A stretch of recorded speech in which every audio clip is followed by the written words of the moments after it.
This week on the Analog Circle podcast, we have a lot, and I do mean a lot, of Switch 2 news that has come out over the week after the Switch 2's reveal.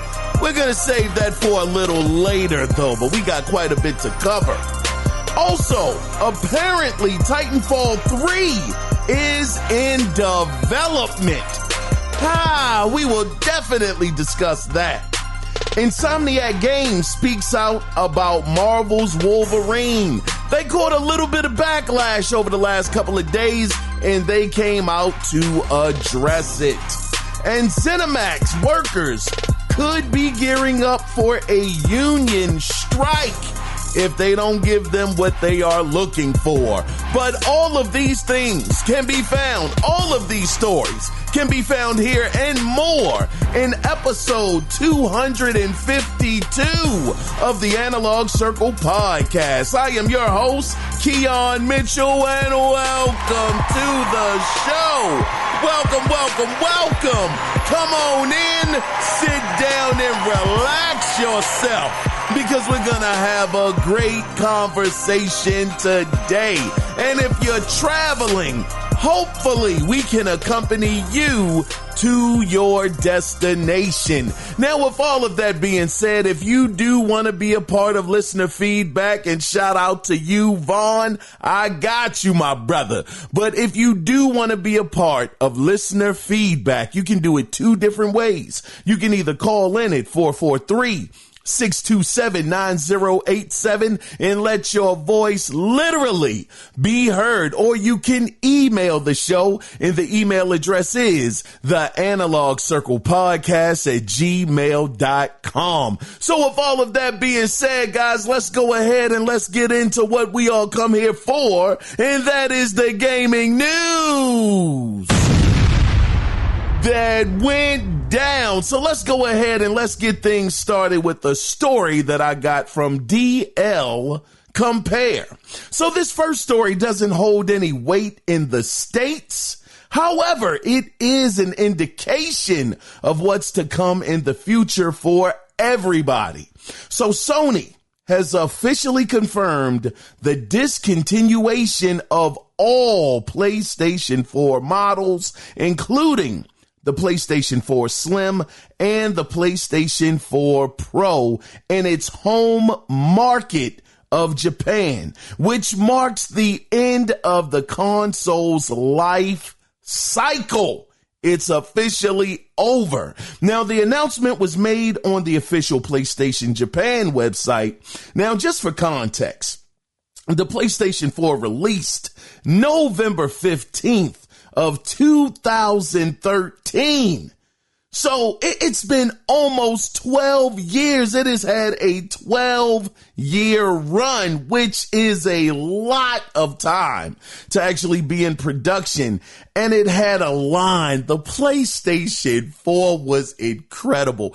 It had one heck of a lineup when it came to elite titles being developed on that console. Classics, absolute classics. I'm talking about Ghost of Tsushima 2, The Last of Us Part 2, even Infamous Second Son was a good game. I mean, graphically, it was great looking. You had Ratchet and Clank that I finally jumped on during the PlayStation 4 era. It was fantastic, made me the fan that I am of that series today, and so on and so on and so on. I'm just curious to know if you guys would take the time out. What were some of your favorite PlayStation 4 games, since it officially is over the life cycle? But PlayStation 4, man, what a heck of a run. Salute to you guys over there at Sony. Heck of a console.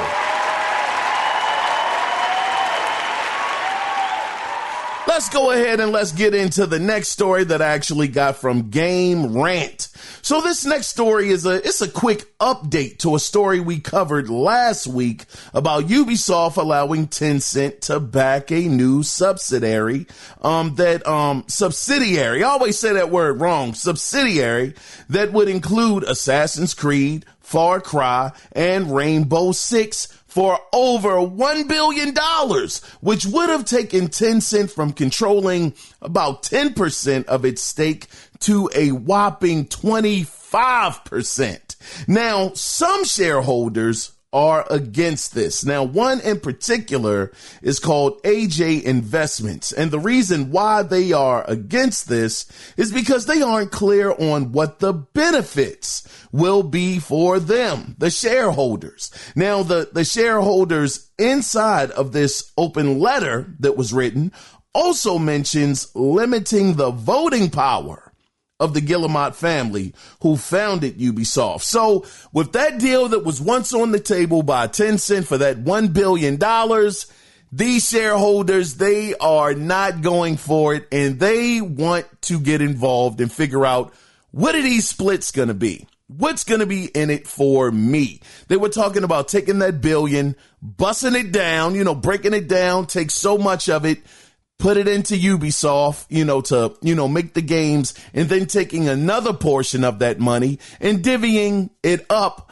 amongst the investors, the shareholders, to make sure that they could make some money off of the deal. So they're in the middle of this situation right now, which shows that this thing is far from over. They don't want Tencent to continue to get more and more control over the company. That's another thing. And again, Guillemot, the family that founded Ubisoft, they are definitely trying to take their voting power, down a bit. They're trying to limit it because these decisions that are being made, not all of the shareholders are in favor of. So we'll have to see what happens with this just a little further down the line. Oh, another thing about Ubisoft that I just read today, it seems like Rainbow Six is actually going in a brand new direction. Now, did I read the whole article? No, I did not. Just kind of like highlights of it. But it seems like the next Rainbow Six is going to be turn-based. Turn-based. I don't know. I don't know how that's going to work out for people that are long-term fans of the franchise. Turn-based just doesn't seem like that's a good fit for Rainbow Six, but I'm curious to know what may be some of your thoughts on Rainbow Six actually going in this direction. Let's go ahead though, guys, and let's get into the next story. Matter of fact, I got this from Game Rant, so let's get into some rumors. Rumor has it there's something that only I know. So how many of you, oh man, this game right here. How many of you remember TitanFall 2? It was amazing. Absolute classic game. Fantastic. That last level where you get that gun and that gun was powerful. It was amazing. The wall running, all of that stuff. TitanFall 2 was a classic game. Absolutely unbelievable. But we all know it was set up for failure. When it released beside, Battlefield 1, and I think it was Call of Duty, Infinite Warfare, something like that. They set that game up to die a slow death. You launch in between those two big juggernauts. And Call of Duty, God dog, it was just terrible. So they absolutely did Titanfall. EA did Titanfall a disservice. Titanfall 2, to be more specific, a huge disservice, actually releasing it in between those games.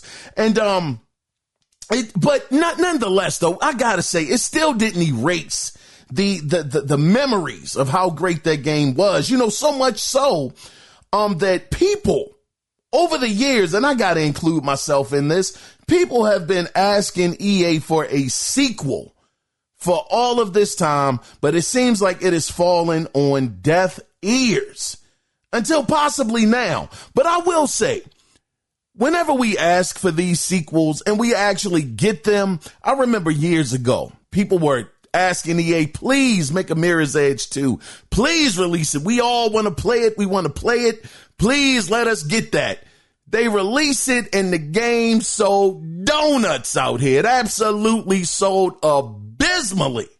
So I don't even know if that's a word, but it was abysmal when it came to the sale. So sometimes, when some gamers are asking for these games, it is understandable that sometimes the company is like, man, heck no. We know how the last one went. They said, oh man, we can't wait to get this. Please let us have it. Please.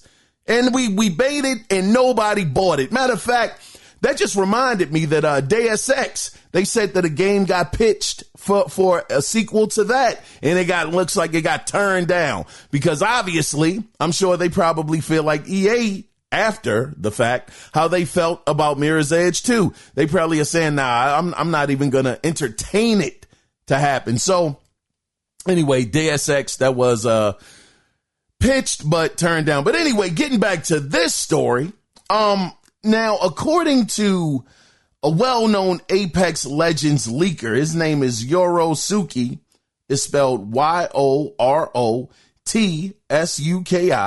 He posted an image of a TitanFall 3 logo on Twitter expressing that the, quote, secret game, end of quote, they previously mentioned was in development at Respawn is, in fact, TitanFall 3. And furthermore, he said the game will debut. Now, this is where it gets very interesting. He's saying it will debut at the Game Awards in December and will have a release window of 2026. Now, to add to this, another Apex leaker named, now I'ma definitely butcher this brother's name. His name is Osvaldatore. It's spelled, man, I know I said that wrong. It's spelled Osvaldatore. Osvaldatore. Man, pardon me for mispronouncing your name, brother. It's hard to figure that one out. But he corroborated Yorosuke's actual claim. So could we finally be getting a Titanfall 3 releasing in 2026 next year? Titanfall 3 actually picking up. Well, I'm not going to ruin the story, but we know. Oh man, that was so crazy in Titanfall 2. The ending, it was so dope, man. Got attached to the Titan a little bit. He had a bit of personality. It was just such a good game, man. So if they were to do this, I'm sure. I mean, I have to go out on a limb. It's definitely me going out on a limb. I think it would do well. I think Titanfall 3 would do pretty well because we're at the point where Titanfall 2 has been cheap enough to buy. I believe it's probably, I can't say for sure, but I'm sure it's been in Game Pass. I'm sure it's been in PlayStation Plus, by this time. It's been a lot of people that have played it where it may have been a situation where some people that were not fans actually got the game for free and became fans. So maybe it could be a situation where the third one, when that comes out, it already has a big enough fan base that will go out there and support it. But as I say every week with these rumors that we hear, we have to take it all with a mustard seed of truth. Just curious to know what any of y'all actually want to see a Titanfall 3. I darn sure know I would. I would love to actually play a third one in today's time with today's graphics. Oh my gosh. Unreal Engine 5. Maybe. Nah, it's EA, so they probably wouldn't do that. Probably be the Frostbite engine or some stuff like that. Is that their engine? I don't even know. Is it the Snowdrop engine? Who knows? I don't know. Anyway, let's go ahead though, guys, for the sake of time. Let's go ahead and let's get into the next story that I actually got from Games Radar. So we all know Insomniac has been working on Marvel's Wolverine for close to 4 years at this point in time, without as much as a peep for new info on the game. Well, some fans, and I got to say, I'm kind of getting there. I'm trying to give them some grace. It's Insomniac, man. I'm a huge fan of them. However long they need, they got it. But some fans are starting to get, tired of the silent treatment. Why are you ignoring us? Why won't you tell us something? So much so that one person, his name is Jogurt, spelled Jogurt, on Twitter said, quote, "Nothing for PS5, no news about Wolverine, ignoring everyone, such a great team. End of quote. I said, oh man, this joke is salty. Now, I don't know, but I guess Insomniac had time that day because they responded and said, quote, we're actively working on Marvel's Wolverine for PS5. We'll share news about the game when we, and they put stars around the word when we are ready to share it. That will always be our answer. We can't act on everything requested when things take time, resources, and the green light to share them. End of quote. So it seems like, look, Insomniac said, look, hey man, we're working on this. We're developing it. Yeah. We know that well, of course, Insomniac ain't say all of this, but pretty much we know you want to hear news about it. We understand that, but we can't, react to everything. We can't, make sure that we're acting on every request that you guys are asking for. This stuff takes time, resources, and then, the green light to share them. So he's also saying that, look, it may be some things we may want to share with y'all, but until Sony gives us the green light, until we get the okay to do so, we can't. Our hands are tied. Sony isn't going to allow us to speak right now, so you're going to have to just sit there and wait. And hopefully, Insomniac, hopefully the wait is, it's coming to an end soon because it has been quite a while. Like I said, September will be about 4 years that we've been waiting to even see some gameplay of the game. And the thing I will say also is it's Insomniac, and we know what their caliber of making games is. Especially as of late, Ratchet & Clank Rift Apart is still one of my favorite games this generation. I would probably put it in the top 5 for me, best games for me this generation, because it was just so much fun. It was like a dream come true. If you're from my era, I'm 46. If you are from my era and you remember seeing Toy Story for the first time by Pixar, it changed the way all of us imagined the games could look like one day. For me, it definitely did. I don't want to speak for everybody, but that was always the goal. Ever since that movie came out, when are we going to get a game that looks like Toy Story in real time? And for me, for that, what was I don't know. I don't even remember when Toy Story came out. What year did Toy Story come out? Hold on. Let me see something real quick. Anyway, it doesn't matter. When that year when Toy Story came out, that teenage Kiaun was floored. Just couldn't believe it. And I said, man, gaming can get here one day. It's going to make it. One day it's going to be here. And for me, Ratchet & Clank Rift Apart was just that moment where I was like, goodness gracious, we are there.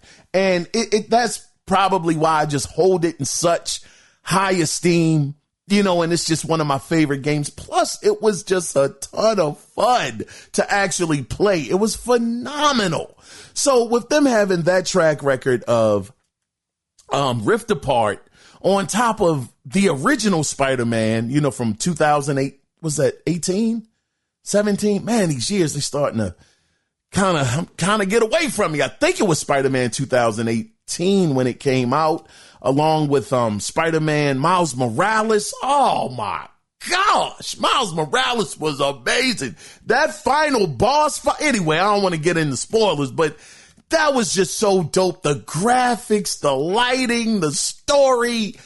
Oh man, it got me. And then Spider-Man 2, they kind of dropped the ball a little bit in certain aspects of Spider-Man 2, but definitely not to the point where I lost any kind of faith in what Insomniac is able to do and what they're capable of. So with them having a track record for me of not making anything but amazing titles and great titles, I am willing to wait and give them the grace that they need to make sure that Wolverine is going to come out the way that it needs to. Pardon me. Give me 1 second. Pardon me. But I'm just waiting. I'm just like, I don't mind giving them the grace to wait for them to actually get it to where they need it to be. Now, I understand we're all different. All of us are different. You know, some people want to know something yesterday, you know, so I get it. It's going on 4 years. All I can say is hopefully, you know, this year, Sony is going to have some kind of show. Because, I mean, listen, Nintendo, they had their show this year right now. And goodness gracious, we got a lot to talk about when it comes to them. But anyway, we'll see what happens with this. Hopefully Wolverine will release this year. And, well, at least some gameplay will be released this year and we'll be able to see something on it. But Insomniac, you're starting to get to the point where you're a little bit on the clock, brothers and sisters, just a little bit, but I'm not rushing your perfection, you know, or, you know, how your development goes, but we will see. Let's go ahead though, guys, and let's get into the next story. I actually got this from Push Square, and this is actually this is kind of like a quick news story. Horizon Zero Dawn is no longer being made into a TV show. Now they scrapped that. Instead, it will now be a movie because the collaboration with Netflix, according to PlayStation Productions lead, Asad Quizzlebash, was not, quote, creatively going how we wanted it to, end of quote. So yeah, Horizon, no longer a TV show. It's going to be a full-blown movie. We'll see how that goes, but let's go ahead and let's get into the next. You know what? Hold on. Let me slow down just for a second. In this day and age, I had asked this question before. It's been maybe about 2 years since I asked it, maybe even 3 at this point. I don't know. It's been a little while ago. Do you guys still think that making movies based off of games is necessary? I still don't think so, because today in my mind, I'm thinking these games are movies.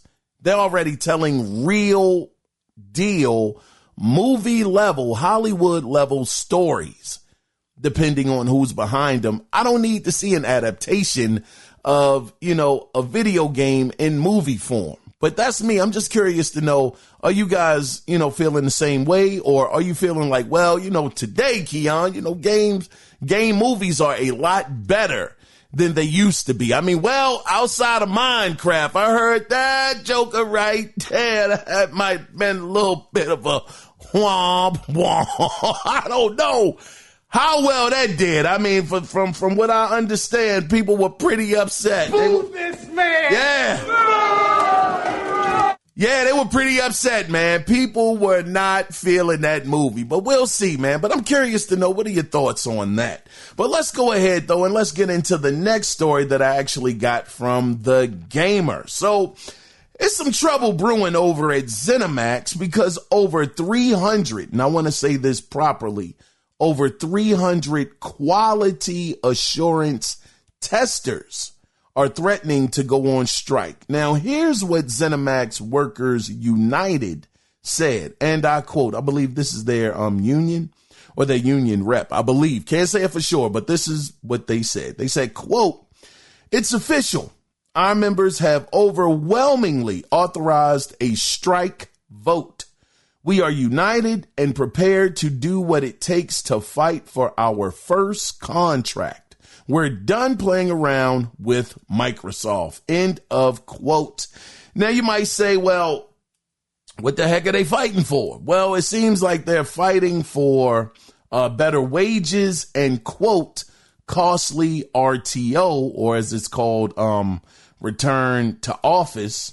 They're fighting for that as well. Now, Microsoft did come out and say they want to resolve this, and that, quote, there has been substantial progress over the course of negotiations, end of quote. Now, Microsoft also said that they would keep their hybrid model of 3 days in the office. So hopefully, you know, with that, things can get resolved in a speedy manner. Again, they're not on strike yet. It's one of those situations where it could get to that point, you know. So right now, again, negotiations are happening. These are, again, they're quality assurance testers. So they're not the actual developers, but the testers are very important, man, because man, if you come from the 80s when we used to, play games back in the day on the Nintendo and the Atari 2600 or ColecoVision, whatever may have you, some of those games, especially on Nintendo, them jokers were broke.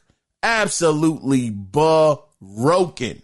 And back then, the quality assurance, man, I don't think it was anybody pretty much testing these games out to see where the problems were. They were out there developing and shipping. And especially back then, you could, man, during a patch, the game is what it is. You ain't got a chance to change nothing. At least in today's time, when things are wrong or patches, things are just not done in the correct manner. We all dislike it because games cost so much. They're very expensive that these problems should be taken care of before launch. But I will say at least, they do have the technology to be able to patch them. Doesn't give them a pass to be able to do so.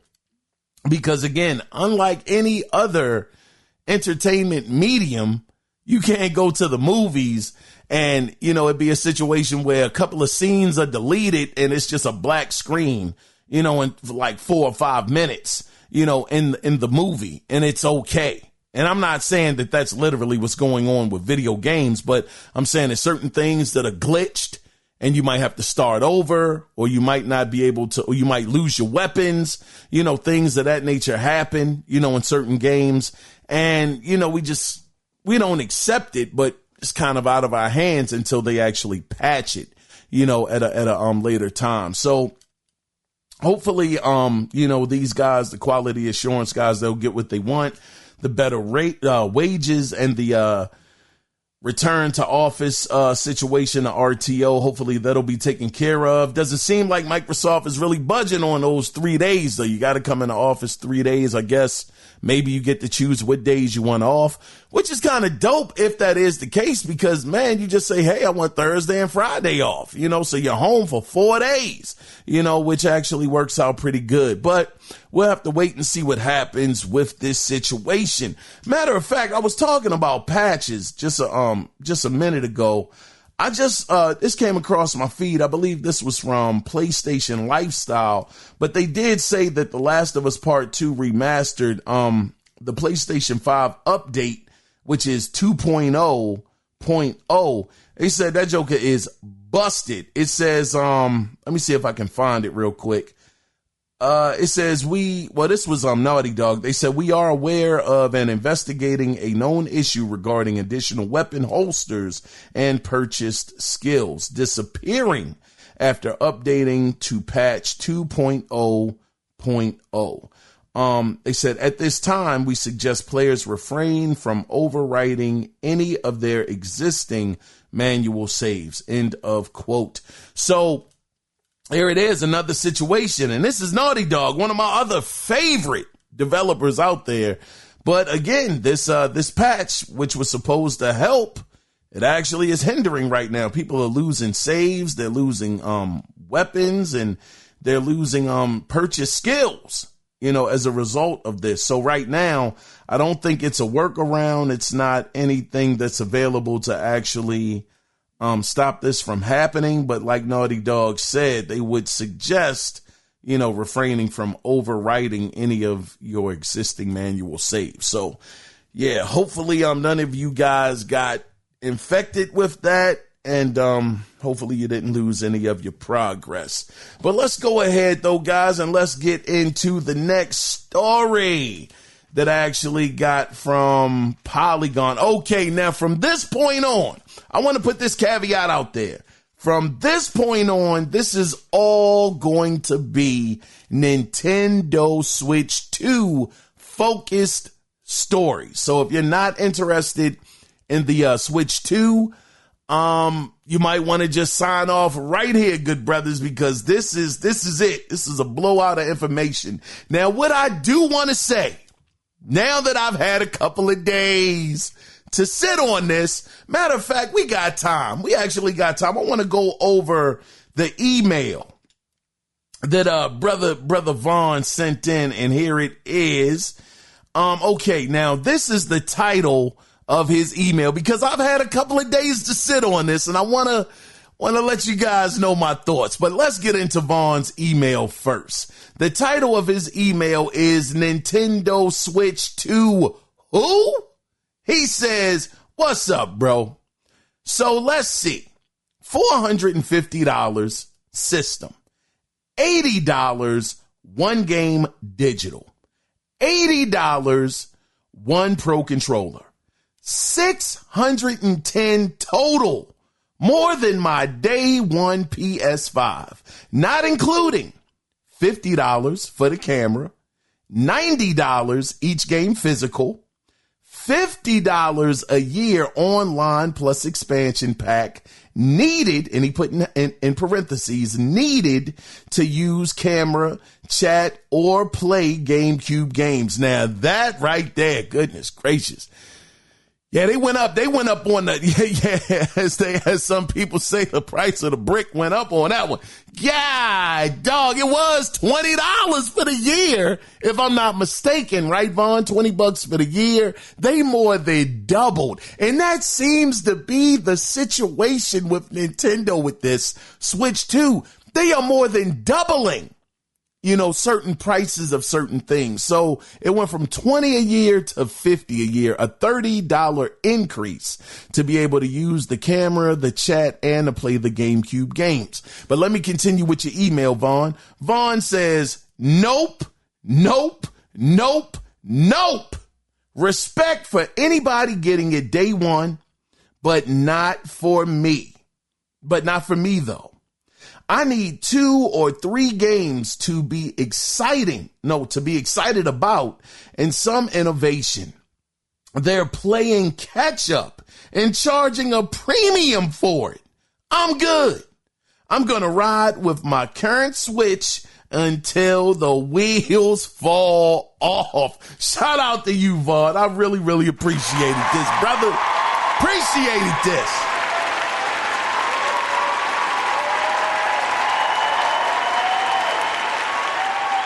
Now we'll say, Vaughn, listen, brother. Oh, man, Nintendo was tripping. They was tripping during that show. When I saw that price, Vaughn, I said $450 and $500. Now, at that point in time, Vaughn, I didn't even know about the games. Because, if any of you guys had checked out my live reaction, again, thank you guys so much for checking that out. I greatly appreciate it.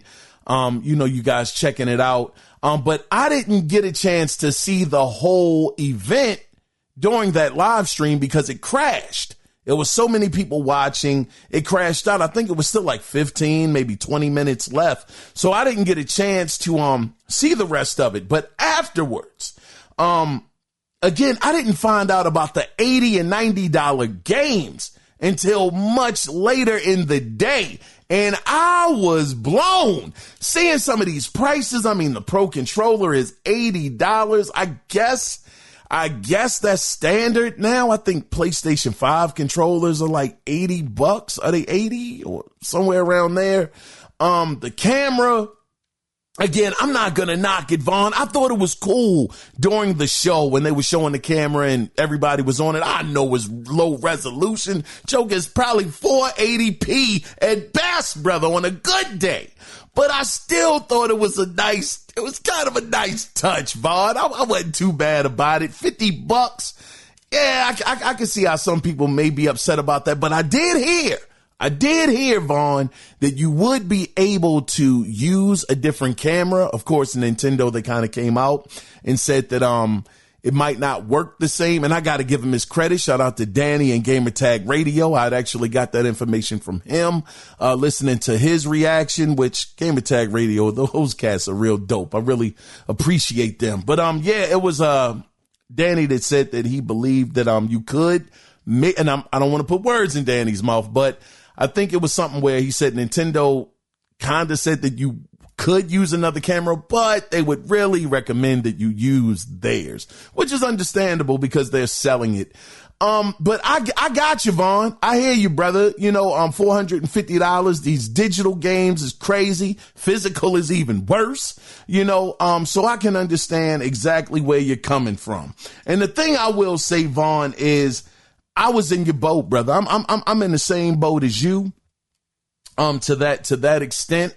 And shout out to Mike J. Talk to him. Mike J said he is confident. He is buying it on day one. Shout out to you, Mike J. I appreciated that, my brother. You telling me your thoughts on it. Really, really appreciated that.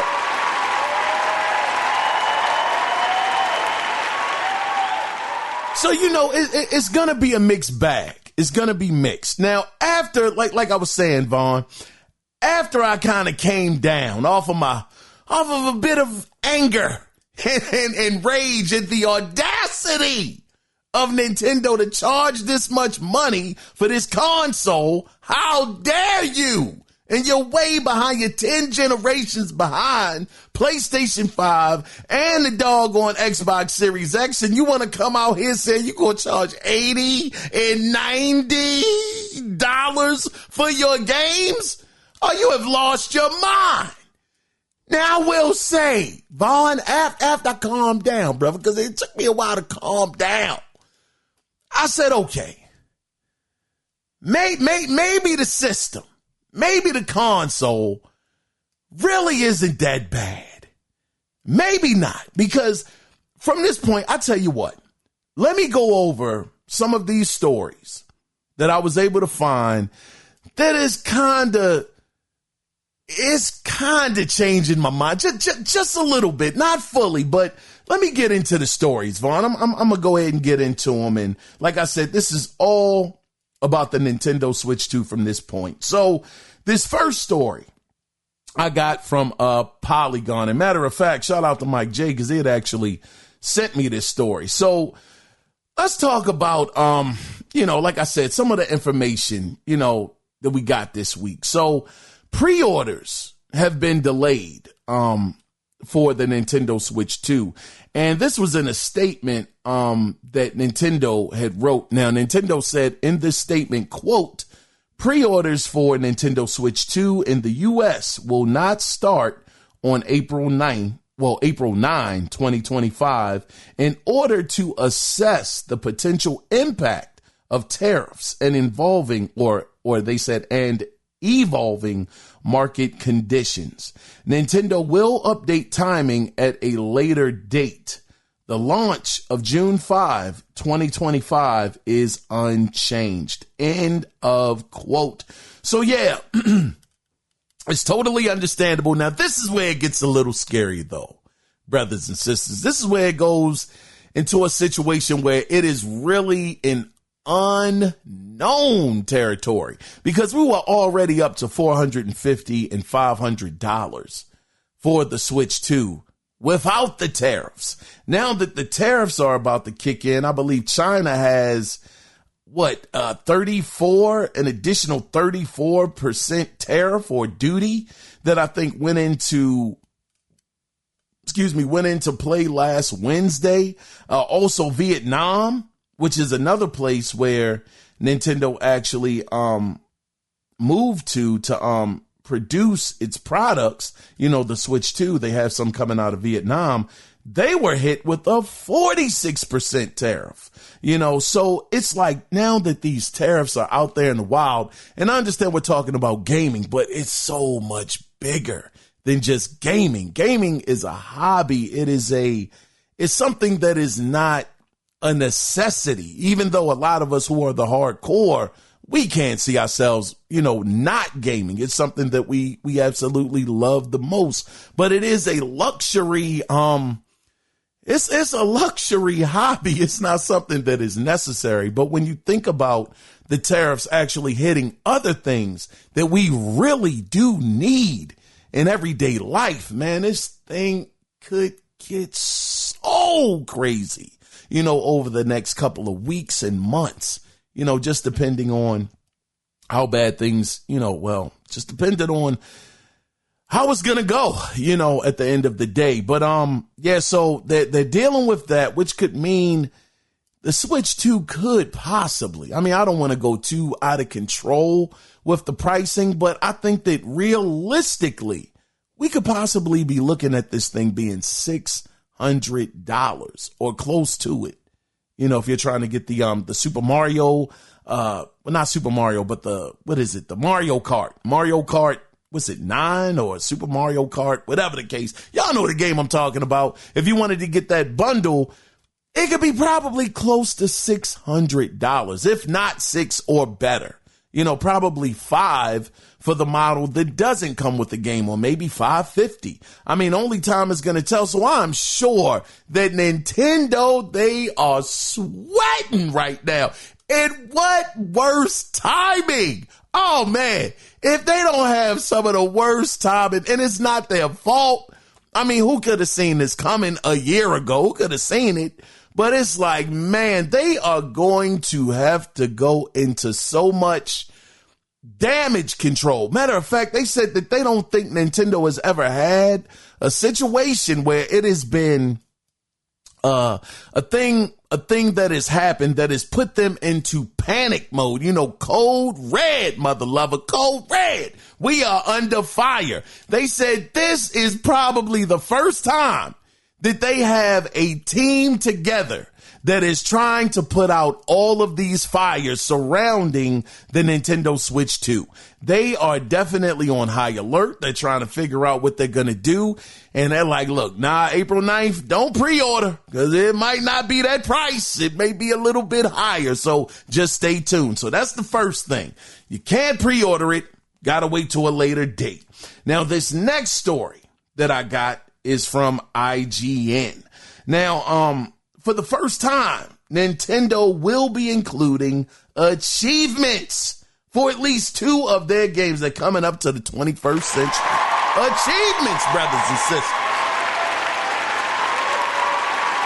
Man, they don't deserve the whole clap. They should have been done this years ago. But anyway, they are here now. So they got achievements at least in 2 of their games. One of them is Zelda Breath of the Wild, and the second one is Zelda, Tears of the Kingdom. Now, this will be included in the Switch 2 version of the game, but it does appear to have a bit of a catch to it. Now, it looks like the achievements will only be available to see on the Nintendo Zelda Note app.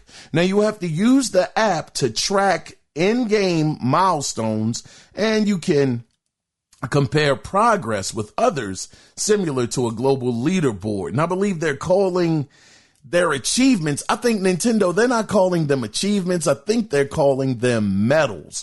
Don't quote me on that, but I think it's medals. So they are going to have something that has been in the works since the doggone, 2005?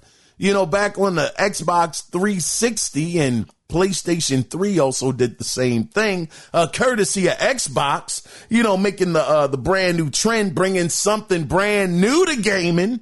That I think sometimes people forget, that Microsoft, they actually, they brought that to the gaming table, to the gaming streets, achievements, but now Nintendo, they seem to be getting themselves together. And I will say Nintendo, they've continued to make some progress with this upcoming Switch 2. I will say that. I'm not going to get my overall thoughts, my overall updated, results of what I think about the Switch 2 just yet, because it is a couple of other things that I want to go through. So they got achievements coming, which is a positive thing.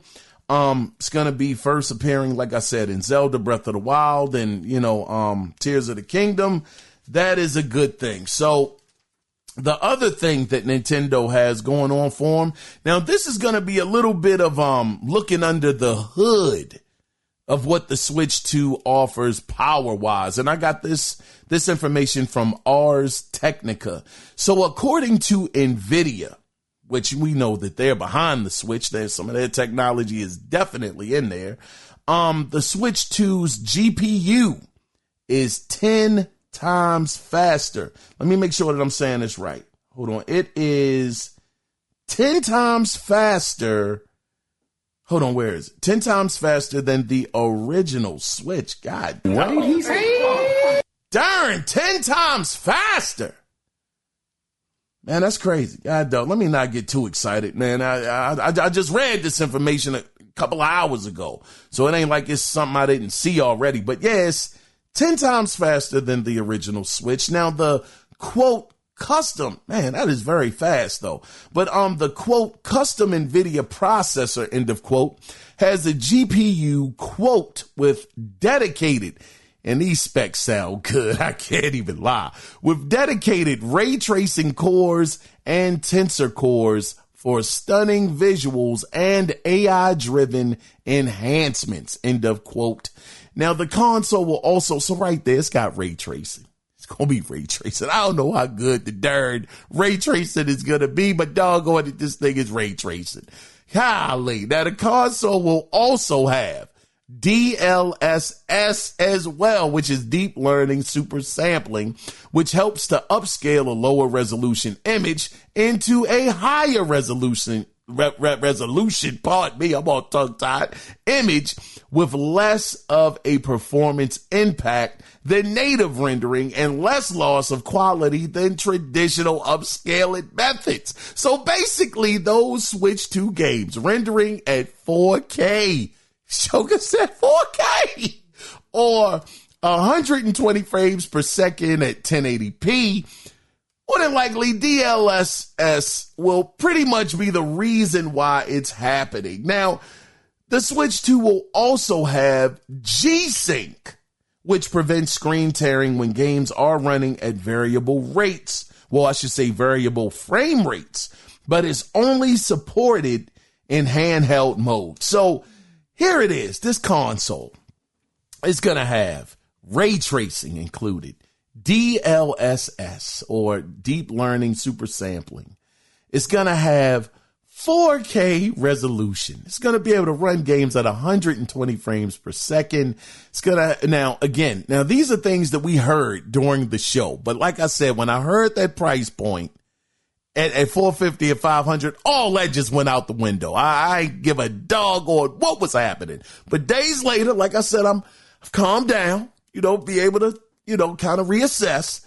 But having it running at 4K or 120 frames per second at 1080p, it having G-Sync, when it's in handheld mode, which they said it may have only been available in handheld mode because something to do with the dock's power, maybe not being able to handle it. They didn't say that verbatim, but they definitely said it was something to do with the dock.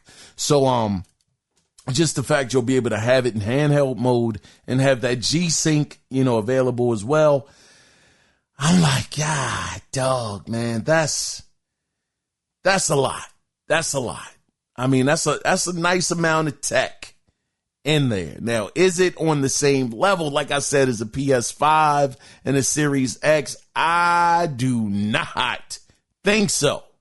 Not even, but it has the same buzzwords as those consoles. 4K, 120 frames per second, 60 frames per second, DLSS. I mean, it has all of the stuff that you're looking for. G-Sync, even though it's in handheld mode, they have the buzzwords, which is so interesting to me. Ray tracing. I'm like, God, dog. So I'm sitting there and I'm like, man, after reading all of this, well, hold on. Let me finish up. Cause there's two more things I wanted to go over. Now, this other one I also got from IGN too. It's another story. Now, Nintendo will have, we know this, they're going to have paid upgrades for games, but they're also going to have free upgrades. Now, I'm more interested in the free upgrades, even though those two Zelda games, they look pretty okay. I mean, they looked all right. I'm sure where those games are going to shine. Yeah, they had a little bit more shadows and things like that, but I'm sure it's going to be the performance where those games probably will shine the most, because graphically, I didn't really see like a big difference, not from my eyes, but maybe seeing it in person, it could be different. But, so I'm not too worried about those, even though I might, if I was, well, anyway. Let me say that for later. But yeah, so this one right here though, let's concentrate on the free upgrades. So these games will be getting free upgrades. So you'll have ARMS. It's going to be Big Brain Academy, Brain versus Brain, Captain Toad Treasure Tracker, Clubhouse Games, 51 Worldwide Classic, Game Builder Garage, The Legend of Zelda Echoes of Wisdom. You're also going to have The Legend of Zelda Link's Awakening. It's going to be Super Mario Brothers U Deluxe. Going to have Pokemon Scarlet, Pokemon Violet, Super Mario 3D World, Bowser's Fury, and Super Mario Odyssey will also all be getting free upgrades. Now, the thing about the upgrades, and I didn't write this down, but man, and y'all know my memory is pretty bad. But if I remember correctly, it doesn't necessarily mean that it's going to get like a graphical bump. You know, it doesn't necessarily mean that that's exactly what you're going to get. But it's going to be a situation where some games are just going to run better. You know, for the most part, maybe it was a choppy frame rate on the Switch, but on the Switch 2, they'll be able to smooth it out a little bit more. You'll get a bit more of a better performance to a certain degree. So that's pretty much what they said. I think, oh man, don't quote me on this, but I think they said that maybe the load time. I don't want to say that. So I don't know. Hold on, let's see. Hold on, let's just see if I can look it up real quick. All right, here we go. Will the Switch 2 backwards compatible games run faster? Okay, it says yes, Nintendo Switch 2. Hold on, let me make sure I got it. Okay, it says yes, Nintendo Switch 2 will be backward compatible with original Switch games, and many of them are expected to run faster and smoother due to the console's more powerful hardware, with some titles even receiving, quote, Switch 2 Edition, end of quote, upgrades for improved visuals and features. Okay, so it seems like that's going to be the case. All right, just wanted to make sure. I didn't want to give you guys any false information. So the thing is, it's one more thing I want to cover too. Hold on, I got it right here. So, okay, the next thing was the size of the, storage, the internal storage on the Switch 2. It's going to be 256 gigabytes of internal storage. So for a lot of people, man, heard that number. I'm like, I'm not even going to say for a lot of people. I'll just speak for me. I'm like, man, that might be okay, but I might get eaten up pretty fast, you know, in the world that we live in gaming today. So I know that the original, I think it was 32, I think was available in the original Switch. And the funny thing is I actually got that SanDisk or whatever it's called, that mini micro SanDisk for the Switch, and it's actually 256 gigabytes. That thing isn't even remotely close to being filled. So it's just interesting that that's what they're including, you know, with the Switch 2. But to just put it into perspective, how much wear will you be able to get out of this hard drive, this internal hard drive? Well, Nintendo, they actually put up a couple of their games. Now we got to keep in mind, you know, most of these are launch window titles. So we know that usually, you know, when a console first comes out, you know, whether it's Sony, whether it's Microsoft, or Nintendo, they usually, you know, it takes them a while to really grasp how to really take advantage of the power, of the power of the console. So, you know, games aren't going to be as robust in the beginning as they will end up being by the end of the console generation. So take this information with that in mind. So when it comes to Mario Kart World, that's going to be 23.4 gigabytes, which really isn't that bad. You're going to have Donkey Kong Bonanza. That's only going to be 10 gigabytes. The Nintendo Classics GameCube app is going to be 3.5 gigs, which is very, very small. You got Super Mario Party Jamboree, Jamboree Nintendo Switch 2 Edition Jamboree TV. That's only going to be 7.7 gigs. Kirby and the Forgotten Land, Nintendo Switch 2 Edition plus Star Crossed World is only going to be 5.7 gigabytes. So, you total all of those up. What's that? 23, 33, 4, 5, 6, 7, 8, 9, 41, 2, 3, 4, maybe 45, 6, 8, 9, 50. Give or take like 51, 52 gigabytes between these 5 games. So it seems like, well, golly, 256. That's actually a nice amount. That's not too bad. Now, again, that is for Nintendo games. Now, when it gets a little serious, is when it comes to the third party, because listen, doggone Cyberpunk 2077, this joke about to put that hard drive halfway to sleep. It's going to be 64 gigabytes. 64 gigs for the Nintendo Switch 2 version. Golly, that's going to be a lot. So you figure you get a couple of games, man. Gee whiz, what, three games or so about the size of Cyberpunk? Then your joint is over with. So it's going to be very interesting. I guess it's just going to depend on your habits. Like, are you going to be third party game heavy? Because if you are, that's not going to last you a long time at all. But if you're pretty much, staying to the script of having mostly Switch 2 games from Nintendo, you might be pretty okay for a good little while, but 64 gigs for Cyberpunk. They also talked about, that the Switch 2 game cards won't always carry an actual game on it as well, but instead could contain a key for a game download. Now, they're saying that's not the case for Cyberpunk 2077, but for some games, it will just be a key card. It'll just be a key, to download the game, where the actual cart itself, the game won't be on. It won't be on the, I can't say disc, but it won't be inside of the case, the game case, as it were. So that's also, man, that makes it so interesting, that some of their games would be $90 when this could be the case, where it's nothing on there, but just the card itself. You put it in the Switch 2 and it's kind of like a key, to give you access to the download, of the game.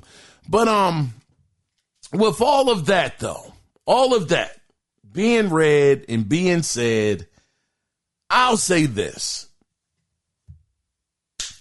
The Switch 2, I'm still not going to buy it. That's my short answer. I'm still not going to buy it. But if they get a couple of games on that joint that look real good. Because look, I tell y'all, man, I didn't say this in the reaction because I didn't see it in real time, but that Donkey Kong game looks fire. That game looks like it is gonna be a ton of fun. The way he was breaking through the mountains, breaking into the ground and whatnot, I said, oh, this looks so doggone good. It looks so like it could be so much fun. That game was dope. I thought that was the best game there. I didn't care about Mario Kart. I darn sure, unfortunately, didn't care about Metroid Prime 4. I was like, that ain't it. That ain't it for me. But this Donkey Kong right here, this Joker right here is rocking right now. So for me, it's just not enough games. I'm not mad at the price, or anything like that. But they just need more games. It has the 4K, it has the 120, it's got the 60 frames, the DLSS, the ray tracing, and it's a handheld. I mean, God, dog, you know what? I think it's too early to really be able to do a comparison, but I'm going to see. I'm going to just ask Google and see what the answer is. Let's see. Which is better, the Switch 2 or the Steam Deck? It says the choice between the Nintendo Switch 2 and the Steam Deck depends on your priorities. Oh, man, it's giving the politically correct answer. It says the Switch 2 excels with Nintendo's exclusives and a more streamlined experience, while the Steam Deck offers PC gaming versatility and wider library. Well, that's true. That's true. I guess it is. I should say which is more powerful. Which is more powerful, the Switch 2 or the Steam Deck? It says the Nintendo Switch 2 is expected to be significantly more powerful than the Steam Deck. God, dog. Potentially offering 10 times the graphical performance? Oh, yeah, the original Switch. Yeah, of course. With features like hardware-based ray tracing. Okay, we went into that. So it seems like it's going to be more powerful. Significantly more powerful than the Steam Deck. And how much is a Steam Deck? Man, they got some Steam Decks on here for $400. $400. One is $670. They got one which is 256 gigabytes. That joke is $439.89. I mean, that's kind of nice. But let's just put it in perspective. If that's $439.89, still cheaper than the Nintendo Switch 2. But if the Switch 2 is more powerful than the Steam Deck, well, significantly, according to Google, more powerful than the Steam Deck, and it's going to have the Nintendo library that you can't get anywhere else, and you can dock it. Now, I understand some people say that I think you can dock the Steam Deck, I believe. I don't know for sure, but on the Switch 2, you know you're going to be able to dock it. So I don't know, when you kind of wait, you waited to on which one is just better. I'm a console gamer at the end of the day. The Steam Deck, I understand it's real easy to, move around in and navigate, but it could be maybe possibly a bit more of a PC experience, whereas the Switch 2 is going to be just click and play, as it were. So I get it. I really do understand why Nintendo was charging that much. Now, granted, these tariffs kick in. Oh, shucks. It might be a completely other ball game again. We just have to wait and see. But overall, I'm not mad at the price. Matter of fact, let's get into it. That right there officially is the end of the gaming news this week, which brings us into the question of the week. And man, I have to say, this is the bigger question. Is the Switch 2 overpriced, or are the games overpriced? That's the bigger question. Now, I don't think I'm going to be able to type it like that because that's going to be a long question, but I'm asking, is it the Switch 2 that's overpriced, or is it the games themselves that are overpriced? That $90, man, it ain't no darn way. You better believe that when Rockstar or Take-Two just saw what Nintendo did, oh my gosh. Oh, they gonna try it. They are gonna try $100 price point, even if it's for a maybe early access for like 7 or 8 days early or 5 days early. They are going to make it $100. I can't stand it. I hate it. Because Nintendo is changing the whole trajectory around this joker with the prices of their games. I am more mad about the game prices. The console, I can understand it. I can understand why it is the price it is. Once you start breaking down everything, I get it. But these game prices, Nintendo, y'all are wildin'. Y'all are bugging out right now with the price of these games. It's no doggone way these games cost that much money where a $80 price tag should ever be attached to any of y'all games. If that is the case, Ratchet and Clank going to be $130. Sony is going to say, look, if y'all can charge that much, $70 for Donkey Kong, the same amount that we charge for Ratchet and Clank, what are we doing? What is happening around here? We got to charge $100. And that's just going to set a bad precedent for the future. Man, pardon me. I've been all over the place with hiccuping and all kind of stuff. So pardon me, y'all. But that is the question, man. Again, is the Switch too overpriced or the games? I want to hear from you. Again, I don't think that the console is overpriced. You know, it kind of falls in line, but those games, heck no. I want to hear from you. If you want to be a part of the conversation, please, I'm begging you, write in. You can write in and the email address is theanalogcirclepodcast@gmail.com or call into the show. Call into the show at 443-627-9087. I just want to get the temperature on how y'all feel about this. Is the console price the problem or the games? Man, let me know something. I was your host, Kiaun Mitchell, and as always, thank you guys for being here. Thank y'all.